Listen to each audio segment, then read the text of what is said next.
വാളയാർ ആൾക്കൂട്ട വംശീയ ആക്രമണത്തിൽ കൊല്ലപ്പെട്ട രാംനാരായൺ ബഹേലിന്റെ മൃതദേഹം സംസ്കരിച്ചു. ഇന്ന് പുലർച്ചെയാണ് രാംനാരായണന്റെ മൃതദേഹം വിമാനമാർഗം ഛത്തീസ്ഗഡിൽ എത്തിച്ചത്. വിഷയത്തിൽ ഇടപെട്ട ദേശീയ മനുഷ്യാവകാശ കമ്മീഷൻ ചീഫ് സെക്രട്ടറിക്ക് നോട്ടീസ് അയച്ചു. മതപരമായ ആചാരങ്ങളോടെയായിരുന്നു സംസ്കാരം.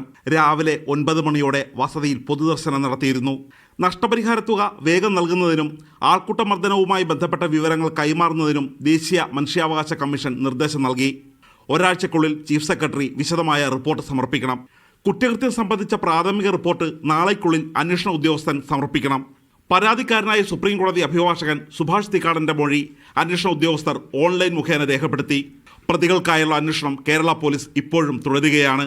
പല പ്രതികളും കേരളത്തിന് പുറത്തു കടന്നതായിട്ടാണ് സൂചന. കേസിൽ ഇതുവരെ 7 പേരെയാണ് അറസ്റ്റ് ചെയ്തത്. ആൾക്കൂട്ട കൊലപാതകം തടയൽ, പട്ടികജാതി പട്ടികവർഗ അതിക്രമം തടയൽ വകുപ്പുകളും രേഖപ്പെടുത്തിയിട്ടുണ്ട്. ബംഗ്ലാദേശിയാണോ എന്ന് ചോദിച്ചാണ് ഛത്തീസ്ഗഡ് സ്വദേശിയായ രാംനാരായണ ബഗേലിനെ ആൾക്കൂട്ടം മർദ്ദിച്ച് കൊലപ്പെടുത്തിയത്. പാലക്കാട് ബ്യൂറോയ്ക്കൊപ്പം മീഡിയ 1 ഡൽഹി.